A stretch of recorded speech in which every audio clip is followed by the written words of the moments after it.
celebrate Easter? Yes, we certainly do celebrate Easter, and that is again pretty much a all Christian denominations pretty much celebrate Easter Oh, just because it is the day that we believe that Jesus Christ had not only awakened from the dead but also was resurrected to heaven. So it is a part. It's the end of what we call the Lenten season, which is mm-hmm, Lent, and mm-hmm, Lent is 40 days, and mm. we get 40 days because um, Jesus at one point was in the desert alone, and Oh, as it goes in the Bible, he was tempted by the devil for 40 days to oh, give him food, to give him water, to just do anything, and instead he prayed and meditated in the desert for 40 days. So oh. usually during that 40-day Lenten season, we actually don't we give something up. So we will refrain from, let's say, if you eat a lot of sugar, people will not eat a lot of sugar, and Oh, so it or let's say you don't usually work out. Well, for 40 days you are going to work out, or let's say you don't go to church. Many people will go to church every day of that 40 days. So it's a real that's interesting. That's interesting. So it's like try to emulate Jesus Mhm. by refrain from doing something bad and Mhm. doing something good instead, and Exactly. resist temptation. Exactly. Yep. And that is resisting temptation is, I think, pretty much how they describe it when he was in the desert. And um, so it is. It's a really. Like It's in a. the movie, the last temptation of Jesus Christ. Oh yeah, I've heard of that. I don't think I have seen it though. Um, I don't think I have seen that movie, but um, it's really a symbolic thing, definitely, and it brings people together. And I know that kind of something that that's exclusive. I don't think it's completely exclusive, but it's um, Catholics usually don't they fast on they fast Mm, as well. wow. So on Fridays, we do not eat meat. We can eat fish. We usually have fish fries every Friday during the Lenten season, but we will not Ah. eat meat. And yeah, so Do it's your family still observe these traditions? Like mhm, Lenten season, you still mhm. observe the tradition? And that is something that we do here in. So I have a pretty large family, like extended family. So not everybody in our family are practicing Catholics, but my family, like my parents and myself, we do. So yeah, Oh, it's kind of again, things are. I believe Annie had asked the question, like, do every family in America, do they all practice the same faith? And usually just your immediate family, you usually do, but your whole extended family, things end up getting mixed up a little bit. People practice different things, they go another way. So, but I see, I see. yes, sir. And also today's topic help us to like put the recent events in Washington D.C. in context Yes. by studying how the United States of America was founded. We can like interpret recent events in Mhm, Capitol Hill, yeah, mhm. more clearly, yeah. So I appreciate the opportunity. Oh, well, I appreciate this opportunity as well. Thank you. And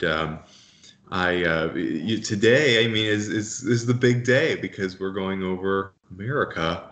Finally, we get there. But yes, well, I hope everybody's doing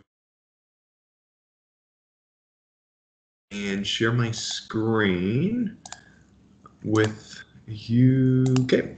And yes, so today we will explore how the United States was founded through revolution, and this revolution was influenced by the Enlightenment ideas in Europe. And so here we are on Unit 5, America's Beginnings. I decided to title this for obvious reasons. And again, ideas from the Enlightenment influenced the founding of the United States, which gained independence through revolution. And pardon the dog again. I hope she doesn't bark too much. But yeah, so really, the American Revolution was greatly influenced by the Enlightenment in Europe. And we had already talked about the Renaissance. And so after the Renaissance, you had the Scientific Revolution / the Enlightenment. And this was just basically the second wave of these ideas. And I believe it's really the Scientific Revolution, the Enlightenment, that gave rise to where we currently stand today. So, for instance, that kind of the Renaissance influenced the Enlightenment and Scientific Revolution, and the Scientific Revolution and Enlightenment influenced the Industrial Revolution, and then so forth to today. So, in the wake of the Scientific Revolution and the new ways of thinking it promoted, scholars and philosophers began to reevaluate old notions about other aspects of society. And this was a very intellectual period, again, where people were thinking, how can we improve things? They're thinking about, how can we improve medicine? How can we improve science? How can we improve ourselves? How can we improve local governments and nationwide governments. So these philosophers sought new insight into the underlying beliefs regarding government, religion, economics, and education. And the efforts of these philosophers spurred the Enlightenment, which was a new intellectual movement, and it stressed the reason and thought and the power of individuals to solve problems. And certainly America or the colonies, I should say, and France would have to solve some problems, leading to revolutions in both countries over the period of the 18th century. So the Enlightenment was also known as the Age of Reason, and it reached its height in the mid-1700s. So if we're thinking, okay, it reached its height in the mid-1700s. America declared independence in 1776. So there's a correlation there. The Enlightenment happens, it reaches its peak, and then the American Revolution happens right afterwards. So you're seeing just how much this impacted the revolution. And it started from some key ideas put forth by two English political thinkers, Thomas Hobbes and John Locke. And they both experienced the political turmoil in England earlier in the 1600s, yet they came up with different conclusions about how the government should run and human nature. So Thomas Hobbes, I call the pessimist. I always looked at him as a pessimist, as somebody that's more negative, whereas John Locke is more optimistic or positive in his thinking.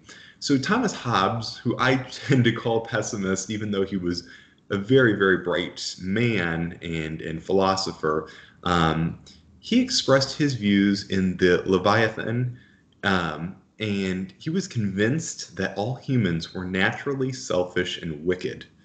And he stressed that without governments to keep people in order, there would be war and life would be poor, nasty, and short.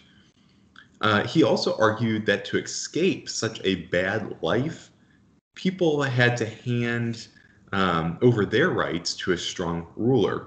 And then in exchange to handing these rights to a stronger ruler, the citizens would gain law and order. And so Hobbes called this agreement, in which people give their rights to maybe a king or a queen, this would be called the social contract. And Hobbes thought that because people acted in their own self-interest, the ruler needed total power to keep their citizens under control. And this is called an absolute monarchy.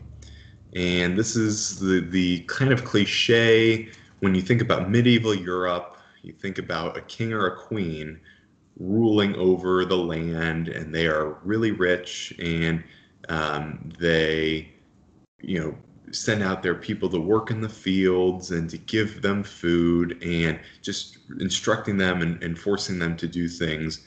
And this is what we think of usually as an absolute monarchy. And it imposes order and demands obedience. And Hobbes's view of government involved a monarch's rule, such as a king or a queen, yet new views stress that government's power should come from the consent of the governed. And this is called usually a republic or a democracy, in which it's not the leader that gets to watch over everybody and govern them and tell them what to do. Rather, it's the citizens of an area that tell the government how they can help them, if that makes sense. And then we get to the philosopher John Locke, who I look at as more of the optimist. He's more of a positive philosopher. And he believed that people could learn from experience and improve themselves over time. And as reasonable beings, they had the natural ability to govern their own selves and to look after the welfare of society. So this is more of the democracy type of view. And he criticized Hobbes's views of absolute monarchy and favored the idea of self-government. And according to Locke, all people are born free and equal with three natural rights: the right to life, liberty, and property. So John Locke believes that if you are living and you're living in a country, you have three rights: life, liberty, and property. Life, meaning that the government cannot kill you for no reason. You have that protection of your life. Liberty, so you have the protection to speak up for what you believe in and, just hold your ideas strongly. And then property, so shelter or purchasing land, that's also a right. And so John Locke heavily influenced Thomas Jefferson, who was one of America's founding fathers and our third president. And Thomas Jefferson stressed the importance of life, liberty, and the pursuit of happiness that would come up in the Declaration of Independence. So Locke also argued that the purpose of the government was to protect these rights. And if the government failed to protect these rights, the citizens have the right to overthrow the government. And these ideas of government by the citizens and the right to rebel against unjust rulers helped to inspire struggles for liberty in Europe and the Americas. So, does anybody have any questions on this first slide? So I have one question. The idea, the idea of the separation of church and state is very important in the United States. So I wonder if this idea also came from the Enlightenment period. Yes, it did. And separation between church and state, we will talk about this, I think, in a little bit, where Voltaire, that was his pen name, he was the philosopher during this time. He was very skeptical of the church, and I don't know if he was the one he stressed religious freedom, I don't know if he was the first one to come up with separation of church and state, but he heavily expressed this idea during the Enlightenment. He had said, yeah, the church cannot be telling people what to do. The Pope cannot be declaring war. This is just, there has to be a separation. And so, yes, this did come from the Enlightenment, and it did heavily impact how the U.S. Operates. So, Okay, thank you. good question. Thank you. Are there any other questions? And if not, I will share the screen. Over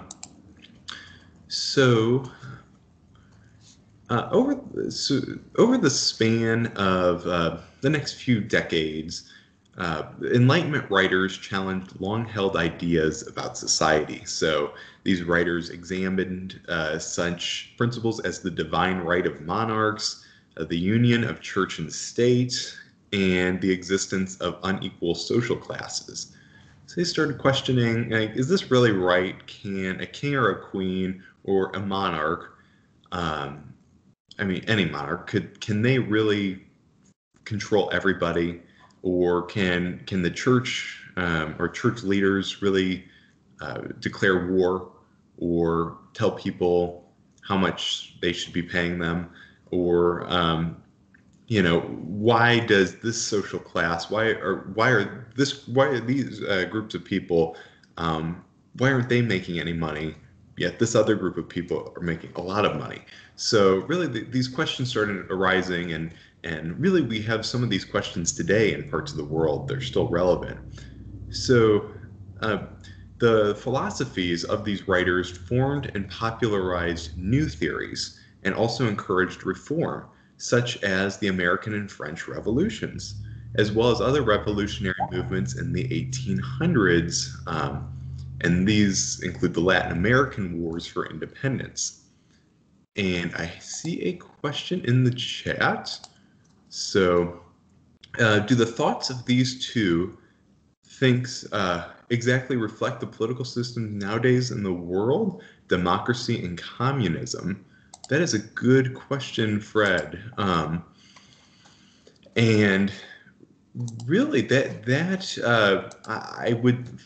think that they definitely help to separate these two forms of government. I know that during the Enlightenment, democracy obviously was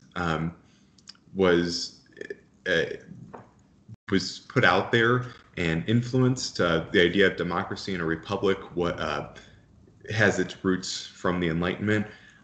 So yes, John Locke would have set up democracy today, or helped to influence democracy today. I don't know about communism, though. Communism, I'm sure, also gained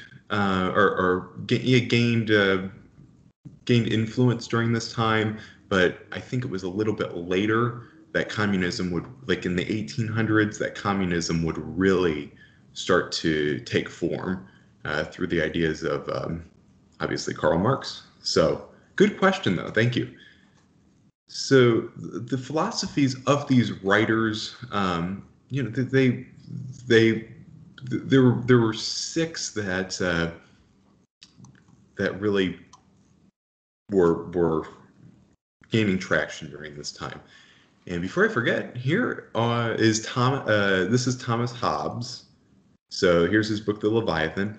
And as you can see here, he is standing, or this I think is just an absolute monarch, so like a king ruling over this entire land.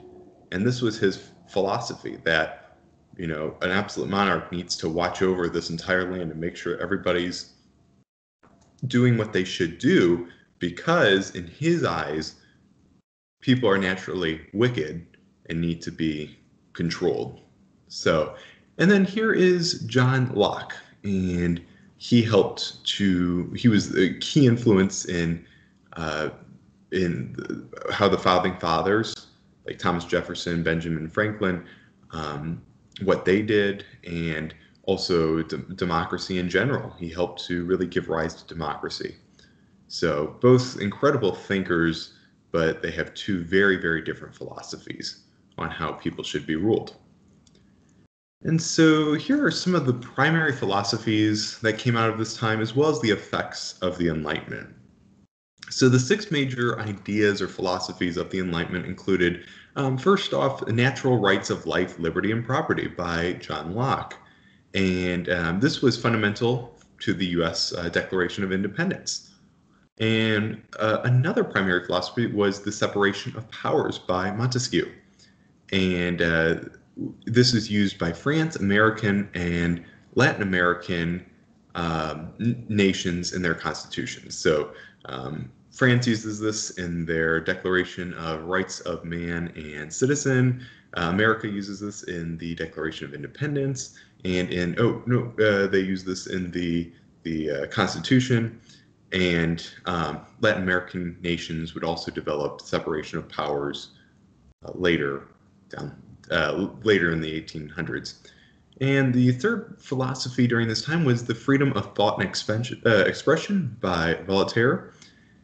And this is guaranteed in the U.S. Bill of Rights and the French Declaration of the Rights of Man and Citizen, and included European monarchs reducing or eliminating censorship.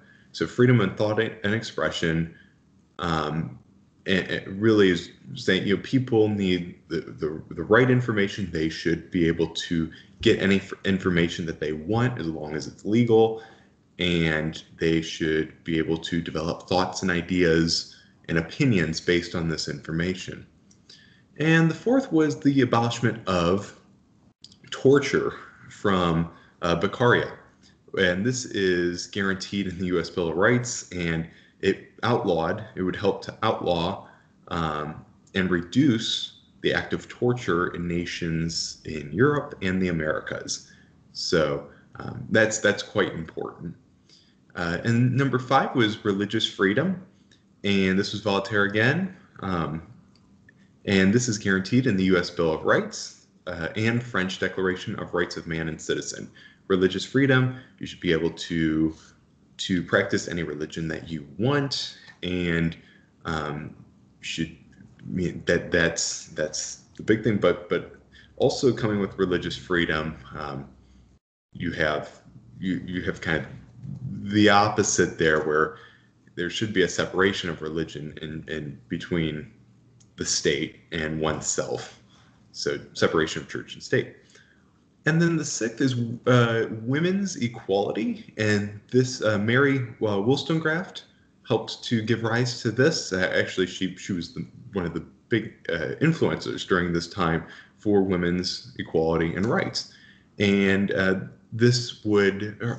efforts would help to form women's rights groups throughout Europe and in North America. By the way, Mary Wollstonecraft, her daughter, Mary Shelley, wrote Frankenstein. So that's just a fun fact. And then Enlightenment thinkers also produced 3 long-term effects that helped shape Western civilization. The first was the belief in progress, which included the progression of science and medicine, social equality, and a more democratic style of government. The second long-term effect was a more secular outlook, which was the rise of a more secular or non-religious outlook in life. The questioning of religious beliefs and the teachings of the church would be encouraged during this time. And then the third long-term effect of the Enlightenment was the importance of the individual, which included people looking on how to improve themselves and their own abilities.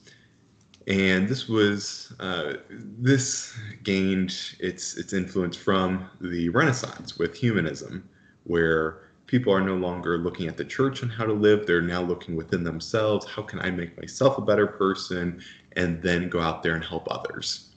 So these are the primary philosophies and the long-term effects of the Enlightenment. Does anybody have any questions about this slide? And if not, I will continue on to issues among the colonies of Great Britain. So Now we are getting into the American Revolution, and yes, this is huge. This is something that, as an American and somebody that has lived in America their entire life, and not only that, but has gone to has been in the American education system since age 4 or 5.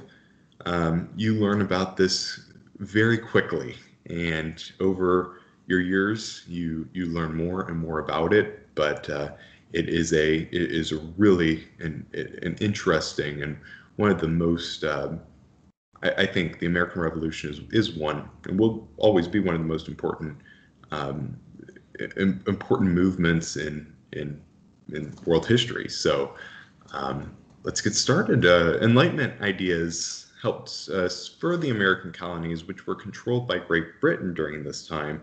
So if we remember back from last unit, um, uh, during the French and Indian War, Great Britain, also known as England, had gained control of most of North America. Most of these North American, most of present day America, and especially controlled the um, those colonies on the east coast of present day America, which are here. So that includes Maine, New Hampshire, Massachusetts, Rhode Island, Connecticut, New York, Pennsylvania, New Jersey, Massachusetts, Delaware, and then also West Virginia, Virginia, South Carolina, and Georgia. And the philosophies such as that of Voltaire considered England's government the most progressive in Europe. And the Glorious Revolution in 1688 had given England a constitutional monarchy, which gave the monarchs less power and the parliament more power. So here we're starting to see some democracy where you're at least the leaders, so such that the king, queen, the monarchs, they don't have as much power anymore. That is now being given to parliament, and in cases now, the parliament is voted in by the citizens. So seeing more democratic way of government in England during the 1600s. So despite these changes in England, a growing number of England's colonists in America accused England of mistreatment. And this led to the colonists overthrowing what was then the strongest power on on earth, excuse me, England, and establishing their own nation, the United States of America. So throughout the 1600s and 1700s, British colonies had formed a large and thriving settlement along the east coast of present-day America. And the King of England during this time, George III, became King of Great Britain in 1760. And his North American colonies were growing at a great rate. The combined population of his North American colonies had gone from 250,000 in 1700 to 2.1 million in 1770. So that's nearly a nine-fold increase in population over the course of 70 years. So populations were rising, and the economy was doing very well during this time as well. The colonies thrived on trade with nations in Europe. Along with the increasing population and this economic prosperity, a new sense of identity was growing in the colonists' minds. Each of the 13 colonies had its own government, and people were used to a great degree of independence. They say, we're over here, we're still being overlooked by the motherland, England, but we're here in this land. We have our own sense of identity, and we want to go and just be independent. We want to start something new and great. And so these colonists saw themselves less as British and more as Virginians or Pennsylvanians. However, they were still British subjects and were expected to obey the British law. So although they had this independence, England, the motherland, was still watching over them, and they were still being told what to do. So in 1651, the British Parliament passed a trade law, which is known as the Navigation Act, and this prevented colonists from selling their most valuable products to any country except Great Britain. And in addition, these colonies had to pay high taxes on imported French and Dutch goods. So if I was a colonist during this time, there's great economic prosperity, and then the motherland decides to pass, the mother country decides to pass laws that will prevent me from trading to other countries and prevents me from getting goods that I once was able to afford because the taxes are too high. So there was a lot of anger and frustration that started because of some of these taxes and laws by Britain. So Britain would end up buying American raw materials for low prices and selling manufactured goods to the colonists. And in 1754, the French and Indian War erupted in North America, as we talked about last class. And with an English victory, this led to Britain seizing nearly all French land in North America. And this victory, however, only led to the growing tensions between Britain and its colonists, because in order to fight the war, Great Britain had run up a huge amount of debt. And they said, we have all this debt from this war now. How are we going to pay for it? Well, let's put taxes on the colonists. And this made the colonists very angry.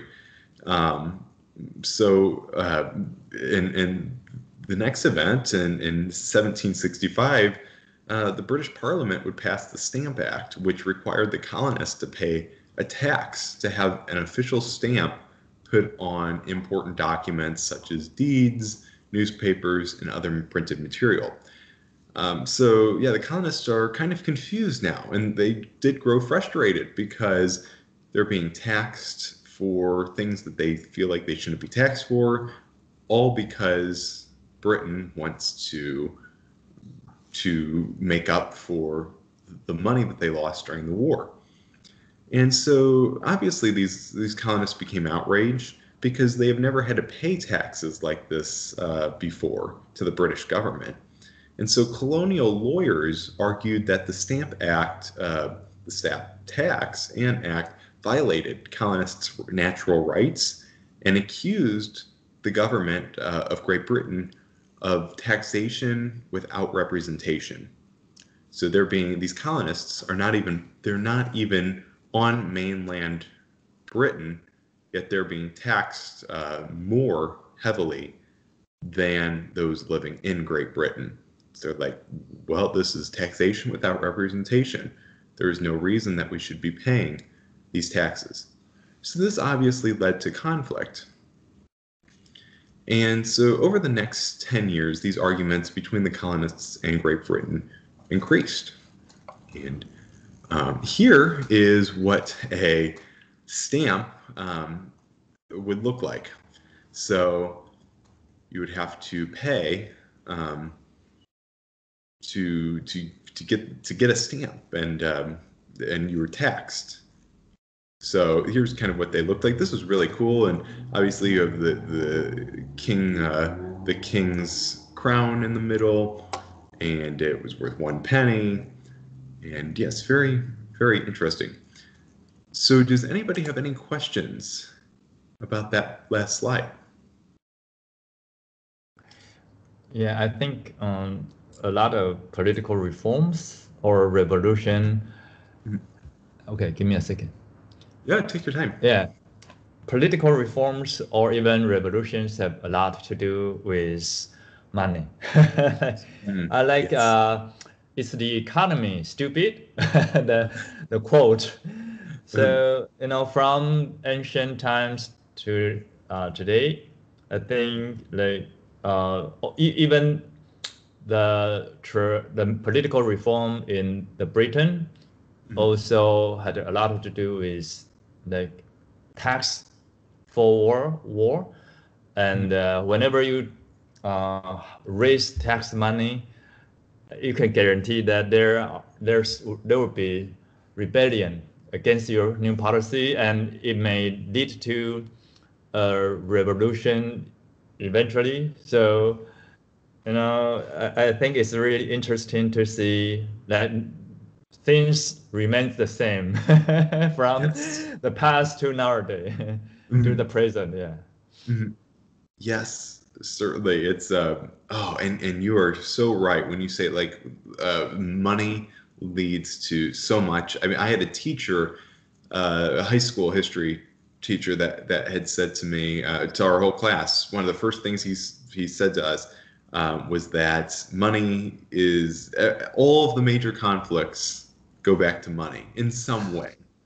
They may Yes. not be like the leading thing, but money is, I would say most of the conflicts in the past go back to money. And even when it sounds as if it's religious based or land based, usually it has to do with money somewhere. So I'm with you on that. And in this situation, it was not any different. So Britain wanted the money, and they were going to figure out how to get it.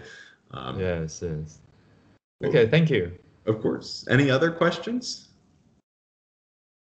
If not, I will share the screen once again. So it's really cool that we have this, by the way. And usually, since I study history from pretty far back too, I usually don't stop to think about how um, in the grand scheme of things, how recent the American Revolution was. And I'm looking at these stamps like, oh my gosh, how do they have a copy? But this was really from only 250 years ago, which is not very long in the long term of world history. So, but it's still really neat that we have documents of what these stamps actually looked like. So, yeah, these issues would continue, and they definitely led to revolution. So over the next 10 years, these arguments between colonists and England increased, and some colonial leaders began to favor the idea of independence from Britain. So these ideas really started to ponder. The colonists started to ponder these ideas of like, what if we formed our own thing and left? And so in 1773, to protest an import tax on tea, a group of colonists dumped a large load of tea, British tea, into Boston Harbor. And this event became known as the Boston Tea Party. And the Boston Tea Party, so these colonists dumping British tea into Boston Harbor, this led British King George III to close the port of Boston. So now these colonists lose all of this trade and money because the Boston Harbor is now closed. And so this event was really quite influential because the colonists were not treated very well after this. British soldiers really were not treating colonists well because of these events, and especially the closing of the harbor where trade thrives. This was a very uh, low point for the colonists. So in September of 1774, representatives from every colony except that of Georgia gathered in Philadelphia to form the First Continental Congress. And the First Continental Congress protested the treatment of colonists in Boston. And when the king paid little attention to the complaints of the First Continental Congress, the colonies decided to form a second Continental Congress to debate what they would do. They're saying, okay, we have brought up our issues to the King of England, George III. He is not wanting to look at our issues. He's ignoring us. So what should we do now?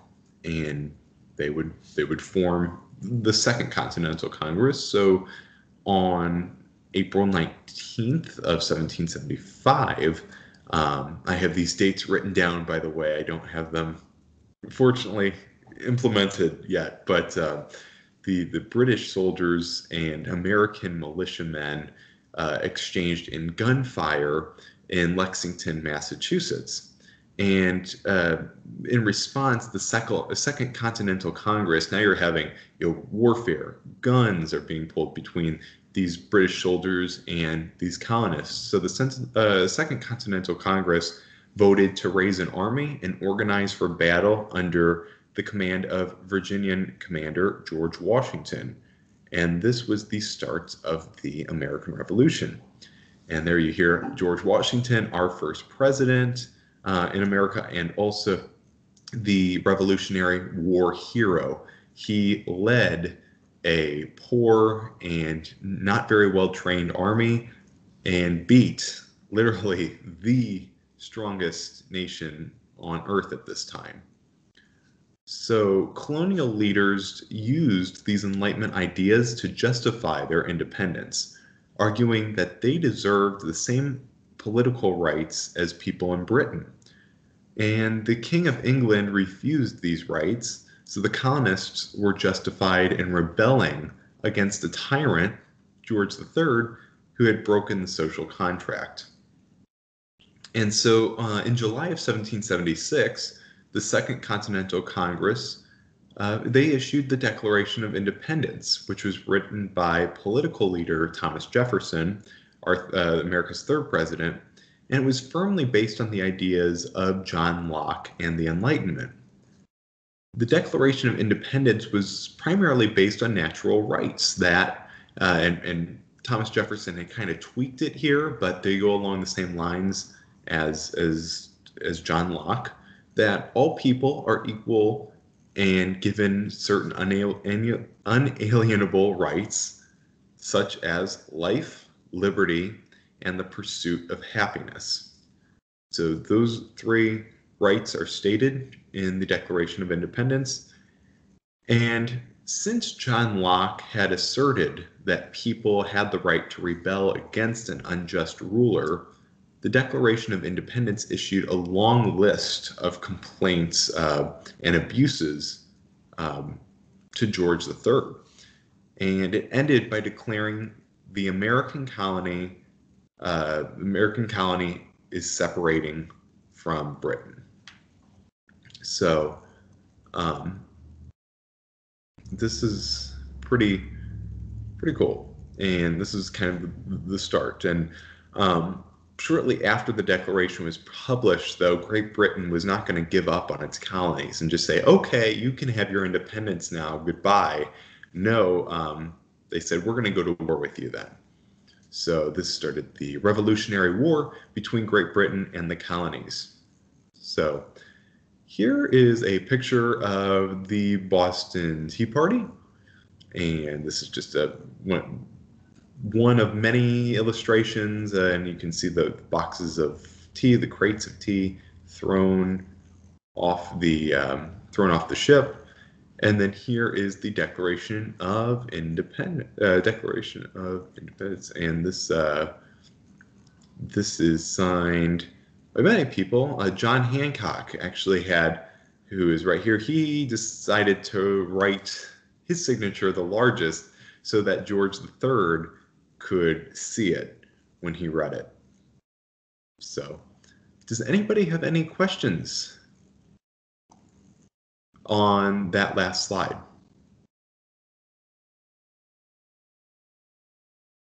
And if not, feel free to ask any questions if you have them during the lecture.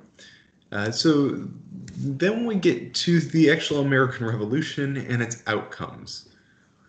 So at first glance, the colonists seemed destined to go down in a quick defeat. But General Washington, his poorly trained army actually and obviously succeeded in defeating the most powerful country in the world.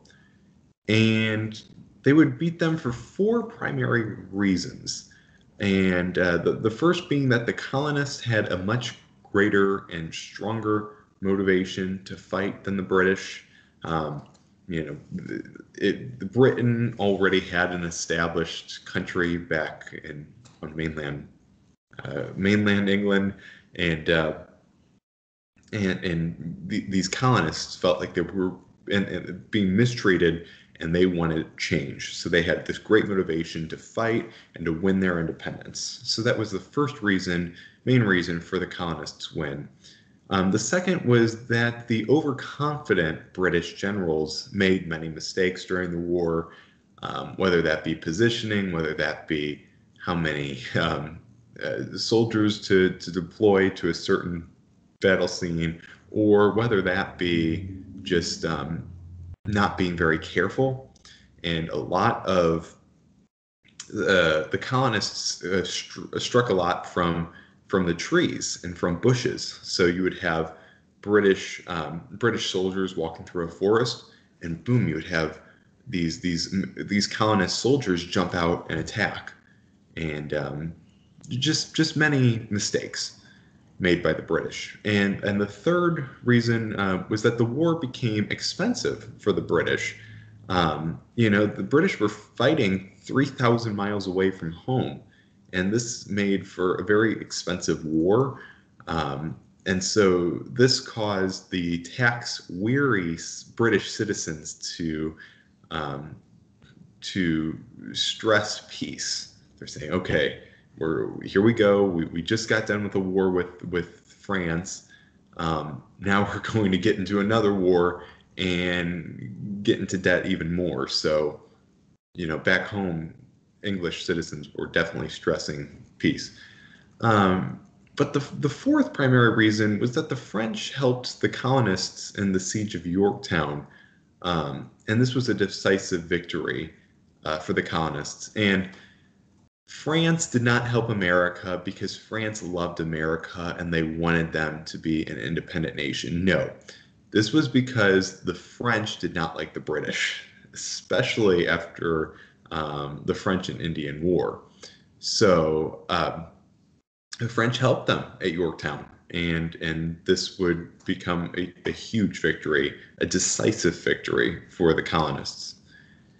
And as this victory for the colonists became certain around 1781, all 13 states ratified a constitution known as the Articles of Confederation. And the Articles of Confederation established the U.S. as a republic, or a government in which citizens rule through elected representatives. And these Articles of Confederation at first created a weak national government, as there was only one branch of government associated with it, which was Congress, which today is known as the American Senate and American House of Representatives. This was the only branch of government, and this received a lot of negativity by people. And so in response, delegated leaders would join as the Constitutional Convention to revise the Articles of Confederation.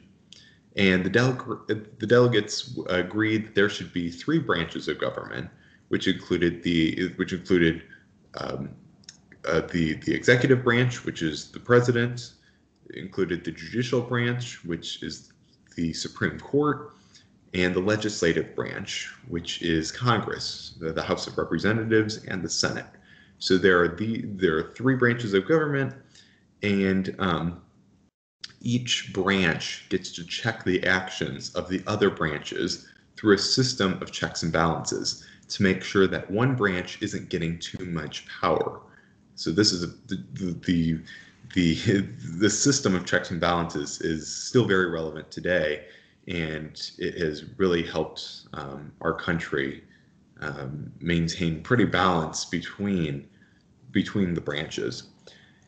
So the Constitution would also set up a federal system in which power was divided between the national and state governments. And the delegates signed the new Constitution on September 17th of 1787.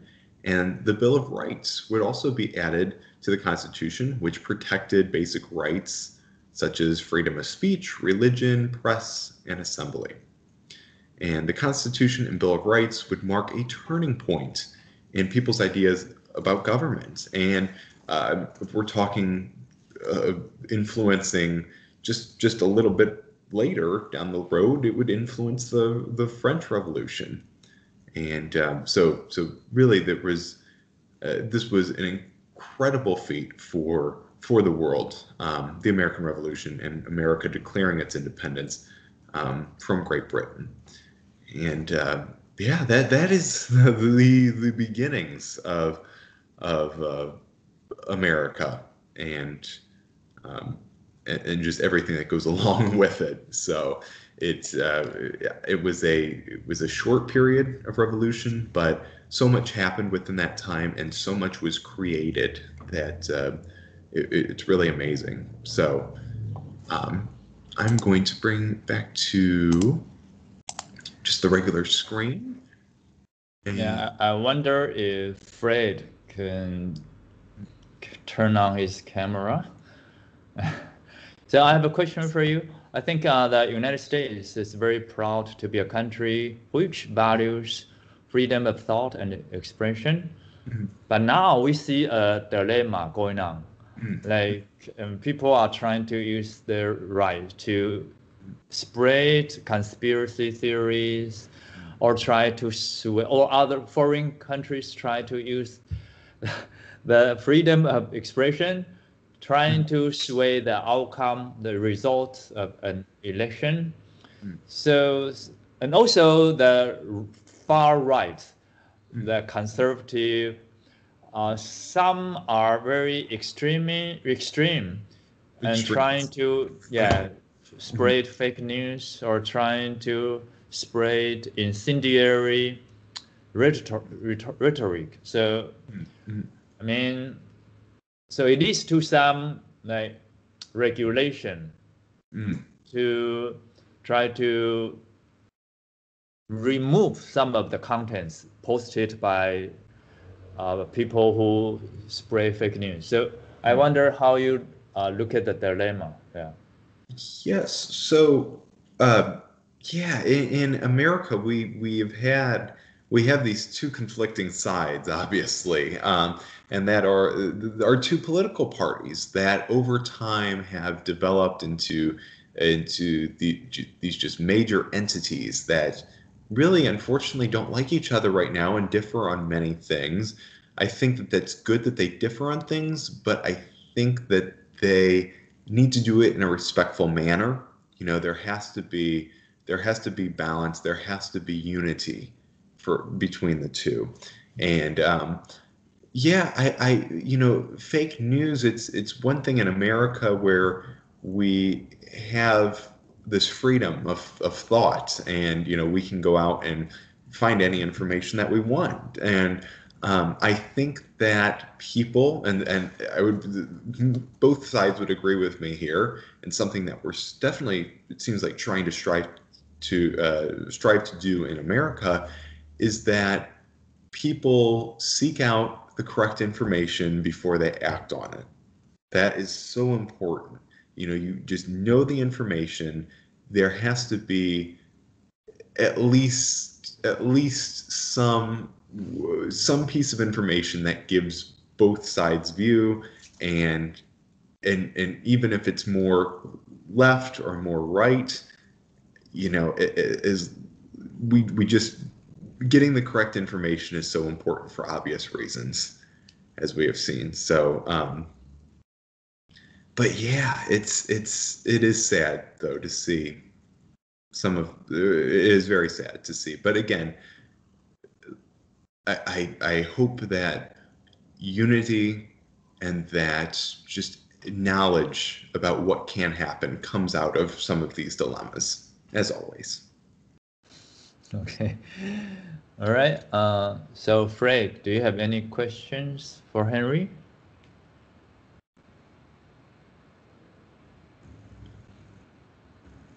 No. Yeah. Okay. So, I have many questions. Just I want to give yeah. others the opportunity to ask their questions. I understand these lectures have so much information. It is Yeah. during this time though, it's hilarious because I mean it's a shorter period of time, yet boom, so much happened at once. Yeah. And I think you can see how philosophical ideas shape the way of our living right now. sure. But people do not like to study liberal arts like philosophy and history. It's a pity because you Yes. know if like look at Thomas Hobbes and John Locke, each of them came up with totally different ideas, and it depends on or what kind of ideas you believe in. And so I think people need to reflect on the origin of these ideas and try to have their own critical thinking. So it's very important to study philosophy or history if you want to have a reasonable or if you want to have a debate with someone. So because nowadays is people is I mean it's so polarized that we don't even have common grounds to have a debate on something. So I think we need to go back to liberal arts, have some good training, and examine the origin of your ideas and my ideas as well, and see if we can have some common ground and do something that can contribute to mutual goods. I completely agree. I completely So agree. And I think it's not very common to see a student like you who already discovered the importance of the history or philosophical studies, right? I mean, look at your classmates in high school, and yeah, I wonder how you promote liberal studies in your place. Yeah, how? and that is right. I something I'm looking at doing, just promoting that because it is so important. And unfortunately, here in America, in many of these universities, people are like, "Oh, go into business or go into medical or go into, something like that. Make money, do something." And I'm like, that's not the basics, though. That's not the foundation, not the basics. That's not the foundation. You have to understand how to think and how to analyze and how to do all to form these skills that will make you a better human being. Again, Yes, going back yes. to And humanism. I've been trying to promote critical thinking in Taiwan, but it's very frustrating. I think you have the same experience. Okay. Unfortunately, yes. Yes, so we need to work together Yeah. and try to make people think about fundamental stuff like the origin of scientific, I mean, political philosophy, or Yes. how our political system can into being if we can have some reform to make it better. Mm. Yeah. Right. No, I agree. It's because again, if we can preach unity and equality, and that's the biggest thing. That's just huge, and we need it we need it very much right now here worldwide. So yeah, I'm Yeah, glad. I really appreciate what you are doing, and yeah, I hope more people will join you and me in promoting liberal arts. Yeah. Certainly, certainly, and well, thank you. I'm happy we agree on just on that stuff. That's like so important. So Yeah, and I hope you enjoy Easter with your family. Thank you very much. You all enjoy. I apologize. What is it called? Tomb sweeping day. Tomb Tomb. sweeping. Yeah, sweeping, like Sweeping. cleaning up your ancestors' tombs. Yeah. That is so cool. Well. I mean, yes. You have a. Everybody have a good time, and I hope that's respectful. Having a good time, but just Yeah, yeah. with It's family. a, it's time for family to get together to pay respect to their ancestors. Yeah. So So it's a family reunion time. Yeah. mhm. Very nice. Very nice. Okay. Well, All right. Have a good night, Henry. Thank you you so guys. much. Thank you, everyone. Bye. All right. Bye bye.